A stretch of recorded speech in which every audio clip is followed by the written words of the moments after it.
आजाद Hindustan live, सच के साथ। Police कप्तान की मौजूदगी में ग्राम एवं नगर रक्षा समिति का प्रशिक्षण वर्ग जोबट में हुआ आयोजित।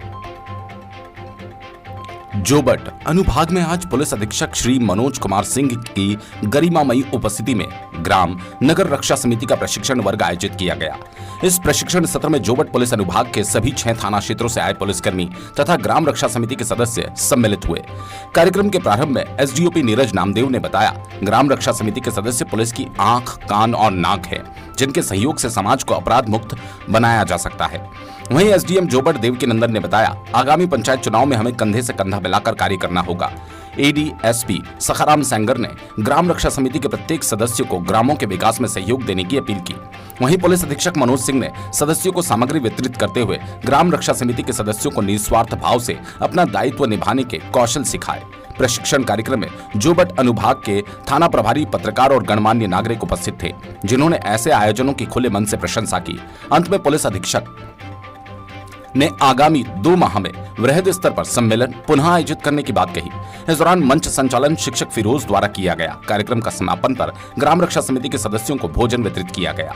ब्यूरो चीफ वासुदेव वाणी की रिपोर्ट। सर, आज ग्राम नगर समिति का यहाँ पर प्रशिक्षण वर्ग हुआ है, क्या कहेंगे उसे लेकर? देखिए, वर्तमान बदलती परिदृश्य में क्रिमिनल जस्टिस सिस्टम को स्ट्रॉन्ग करने के लिए जब तक जन सहभागिता और जनता का भरोसा नहीं होगा, तब तक हम क्राइम कंट्रोल नहीं कर पाएंगे, कानून व्यवस्था की स्थिति को सुदृढ़ नहीं कर पाएंगे। उसी को ध्यान में रखते हुए आज जोबट अनुविभाग के समस्त थानों से नगर रक्षा समिति, ग्राम रक्षा समिति के सदस्यों को यहाँ बुला करके हम लोगों ने एक प्रशिक्षण सत्र रखा था, जिसमें कैसे समाज में हम क्राइम के दृष्टि को रखते हुए बदलाव ला सकें, महिला अपराधों में कैसे कमी हो, शिक्षा का प्रसार कैसा हो, गंभीर अपराधों में कैसे कमी लाई जा सके, इन सारे बिंदुओं पे हम लोगों ने बात किया है। बात करके एक भरोसा जगाने का प्रयास किया है कि आम जनता पुलिस से जुड़ करके मित्रवत व्यवहार करके हम काम करें, ताकि हमारे पास जो संख्या हमारी कम है उसमें भी इजाफा हो, हमारा इंटेलिजेंस इनपुट भी बढ़े और क्राइम कंट्रोल करने में हमको सुविधा भी हो। इसीलिए हम लोगों को अपना बनाने के लिए ये सम्मेलन रखा था। लगातार आपके अलियासपुर आगमन के बाद से क्राइम काफ़ी कम हुआ है सर, ऐसा क्या राज रहा उसका? देखिए, जब तक लोगों का भरोसा पुलिस पे नहीं होता है तब तक हम आगे नहीं बढ़ सकते। तो सबसे पहले हम लोगों ने प्रयास किया कि पुलिस पे लोगों का भरोसा हो, जिसके कारण हमको इंटेलिजेंस इनपुट बहुत मिलने लगा। हमने जन जागृति अभियान भी चलाया है।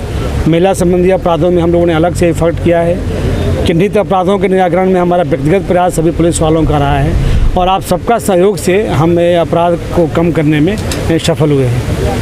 सर, अभी देखिए, निश्चित तौर पे बहुत ही चिंता का विषय है। पूरा जब दुर्घटनाओं का समीक्षा किया हूँ, इस साल दुर्घटनाएं अधिक हुई हैं, क्योंकि शादी ब्याह का मौका है और पिछले 2 सालों में लॉकडाउन लगा था। पहली बार शादियाँ बहुत बढ़ चढ़ के हो रही हैं। और यहाँ एक और समस्या है इस ज़िले में कि लोगों की आवागमन की सुविधाएँ बहुत कम हैं। तूफान गाड़ी पर भी लोग ओवरलोड बैठ के चल रहे हैं। कल ही हमने सोंडवा जो उमराली बाज़ार था, वहाँ में पूरा ट्रैफिक को बोल के लोगों को समझाइश दिया है और लोगों को ओवरलोड न चलने के लिए प्रयास किया है। और जो भी एक्सीडेंट यहाँ पे हुए हैं, सब कहीं कोई ट्रैफिक नहीं है, 2 बाइक से 2 लोग जा रहे हैं, 2 लोग मर गए। इसके लिए हम जन जागृति अभियान भी चला रहे हैं और लोगों, कलेक्टर साहब से मेरी बात हुई है। रोड सेफ्टी कमेटी की हम लोगों ने बैठक भी किया है। उस बैठक में जो ब्लैक स्पॉट है उसको भी हम चिन्हित कर रहे हैं और लोगों को जागरूक करके और सख्त कार्रवाई करके हम अपराध कम करने का प्रयास कर रहे हैं, ताकि एक्सीडेंट कम हो।